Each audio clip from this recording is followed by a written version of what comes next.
est-ce que vous saviez que M. El-Khoury ramassait de l'argent pour votre campagne à la chefferie? Bien sûr, il y avait un certificat de sollicitation. Comme beaucoup de gens, absolument. Quel est son rôle exactement dans votre organisation? Dans l'organisation, aucun, il y avait un certificat de sollicitation, ce qui est public d'ailleurs. Hein. Et ça veut dire qu'il ramassait des sous, comme beaucoup de monde. Vous savez, j'ai rencontré des gens, j'ai été ministre de la Culture, j'ai rencontré des gens à travers ça qui m'ont donné un coup de pouce par la suite. J'ai été ministre des Transports, il y a des gens qui m'ont donné un coup de pouce par la suite.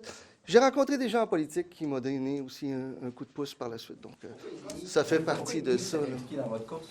Non, mon entourage l'a appelé ce matin, puis il lui a dit ben écoute, il y a cet article-là. Ben, il dit non, mais je n'étais pas dans l'organisation. Mais oui, tu étais dans l'organisation puisque tu avais un certificat de sollicitation. Ah, il dit ben moi, je pensais que si je ramassais des sous, ce n'était pas de l'organisation. J'ai dit donc, l'équipe a dit oui, de facto, tu as donné un coup de pouce.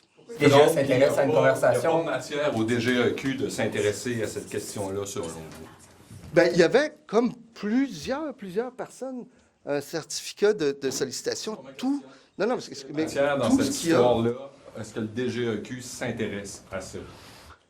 Il a ramassé des sous en détenant un certificat de sollicitation.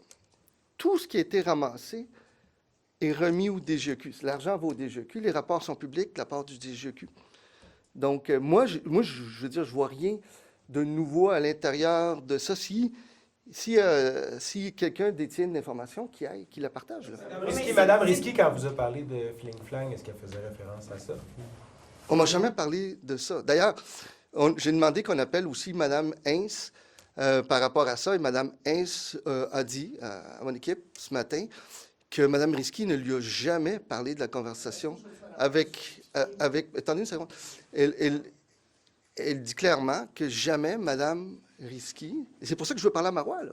Parce que nous, on parle à un côté qui nous parle, mais l'autre côté ne parle pas du tout.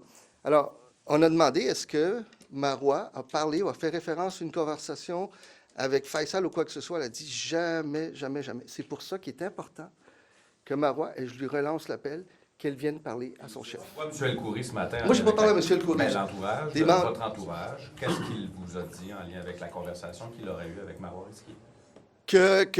À aucun moment, il n'y avait rien de spécial, là, cette conversation-là. Je n'ai pas tous les détails, là. L'équipe a parlé avec Mme Hintz. Est-ce que vous avez parlé avec Mme Hintz? Et c'est quoi sa version à elle? Est-ce qu'elle sait pourquoi elle a été renvoyée par Mme Risky? Pouvez-vous l'expliquer ce matin? Non, elle ne sait toujours pas pourquoi je n'ai pas parlé dans les derniers jours, mais elle ne sait toujours pas. Il y a une seule personne qui détient l'information. À un certain moment, il y a dû y avoir une chicane. Elle a un début de réponse. Il y a 50 personnes qui travaillent ici en haut avec nous. On le saurait, là. Il y aurait des voix qui s'élèvent, il y a des choses qui se passent. Ce n'est pas le cas. Moi, normalement, s'il y a un problème, dans mon vécu, vous l'avez vécu vous aussi, j'aurais des notes, j'aurais un email, j'aurais une conversation, j'aurais un appel téléphonique. Rien de ça n'est arrivé, jamais. Donc, je ne sais pas pourquoi. Mme Hintz ne sait pas pourquoi. Mme Risky semble le savoir. Je l'ai invité à me rencontrer. Est-ce que vous avez la garantie que M. El-Khoury a ramassé l'argent pour votre course de manière légitime et légale? Est-ce que vous avez fait ces vérifications-là? Mais pourquoi je présumerais le contraire? Pourquoi? Attendez une seconde, là. Qu'est-ce qu'il y a de nouveau ce matin, là? Excusez-moi, là. Pourquoi? Vous avez une rumeur qui aurait peut-être une enquête. Vous ne savez pas parce que le DGEQ ne nous dit pas qu'il fait des enquêtes. Ce que je dis, là, c'est que s'il y a quelqu'un qui sait quelque chose, qui vienne le dire. C'est tout. Je ne sais pas que M. El-Khoury ait menti quand on lui a demandé s'il faisait partie de votre campagne. C'est quand même étonnant. Je dis, M. El-Khoury est élu depuis 2015. C'est pas une novice en politique. Il comprend ce qu'il fait. Et un journaliste l'appelle et lui dit, avez-vous travaillé pour la chefferie de Pablo Rodriguez? Il dit non.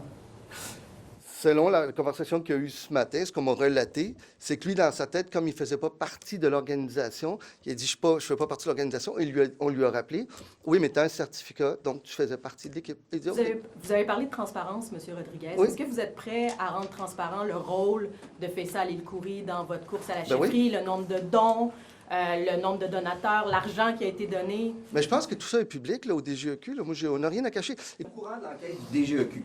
Ben non. Est-ce que vous êtes au courant de la tête du DGEQ? Non. Bon. On n'est pas le même rôle, M. Pablo Rodriguez.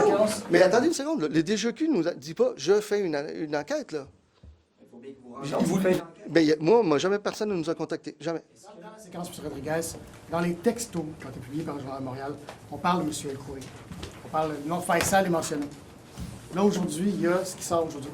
Ça, pour vous, ça allume aucun doute dans votre tête. Vous ne dites pas, il y a matière à faire l'enquête, je ne peux pas l'enquête interne, mais de votre côté, de faire une enquête pour vérifier ce qui est arrivé, parce que là, présentement, ça paraît mal. Le comité que j'ai créé, là, c'est-à-dire le mandat que je donne au juge Fournier, c'est exactement pour ça. Maintenant, non, mais moi, je ne me substitue pas, je me substitue pas à une enquête que je mets sur pied pour faire la lumière, là, qui suivent-moi pour aller devancer le juge puis aller rencontrer tout le monde à l'avance. Je fais une enquête ou je ne la fais pas. Je fais confiance au mécanisme qui va être très transparent que je mets sur pied. Il ira rencontrer les gens qu'il considère important de rencontrer, mais encore une fois, si quelqu'un sait quelque chose, à ce moment-là, qu'il aille le rencontrer. Si Mme Risky dit qu'elle a eu une conversation, je ne sais pas si elle l'a dit ou non, mais si c'est le cas, qu'elle parle à l'enquête aussi. Moi, je m'attends à la collaboration de tous et chacun. J'ai tout à gagner, là, et on a tout à gagner de la transparence. Est-ce que vous avez eu d'autres coups de pouce d'anciens collègues fédéraux à part M. El-Khoury? Est-ce que c'est le seul qui vous a donné de l'aide comme ça? De mémoire, oui, mais je peux pas... il y en a peut-être qui ont donné, je ne sais pas, je n'ai pas la liste au complet. Mais là, qui était inscrit, là, comme vous avez dit. Je pense que c'est le seul, je pense que oui. C'est le seul. Je pense de mémoire, oui, mais là, il faudrait vérifier. Est-ce que vous pensez encore que les textos sont faux? J'ai pas dit qu'il était faux, j'ai dit qu'il y a un doute important. La première batch de textos là, que vous avez, qu'on comprend qu'il aurait pu sortir il y a quand même quelques mois, ce qu'on comprend, votre parti a laissé entendre qu'ils pouvaient être falsifiés, c'est pour ça qu'ils n'ont pas sorti. Est-ce que vous pensez encore que ces textos-là dans lesquels il y a le nom de M. Fassal sont falsifiés? Moi, je ne les avais jamais vus, ces textos-là. Et je ne sais pas qui les a vus ou non à ce moment-là, mais il y a eu des discussions, je pense, avec le Journal de Montréal, puis le journal a décidé de ne pas les publier. Donc, je présume qu'il y avait des raisons... Le président du parti a dit qu'il avait été en partie falsifié. Il a dit ça dans une conférence de presse. Qui pourrait avoir été... J'ai pas dit qu'il était faux. Non, qui pourrait... pourrait... Ils sont faux ou ils sont pas faux? Le président du parti a dit qu'il pourrait avoir été falsifié. Est-ce que c'est ça que vous Ça pensez? demeure. Ça demeure. Oui, ça demeure. Combien de temps le silence de Marois Risky?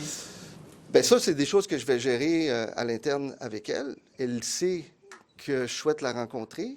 Je lui ai texté il y a quelques jours, vous le savez, je l'ai mentionné. Il n'y a toujours pas de nouvelles, mais lorsque j'aurai des discussions avec elle, ça sera avec elle. Et vous ne mettez pas un deadline? Vous ne dites pas après tant de temps? Ça c'est des choses qui vont être discutées entre elle et moi, et pas à travers médias interposés. Avez-vous peur de l'expulser du caucus libéral? Avez-vous peur qu'elle vous fasse encore plus mal, comme vous avez dit hier, qu'elle faisait mal au parti? Elle fait mal au parti, et je le maintiens, elle fait mal au parti, à ses militants, à la cause, et c'est malheureux. Parce que là, si vous repoussez l'expulsion, c'est qu'elle pourrait revenir. Mais encore une fois, c'est des considérations à l'interne. Je ne discute pas de certaines choses sur la place publique ou par médias interposés. C'est des choses qui sont discutées avec des individus, moi.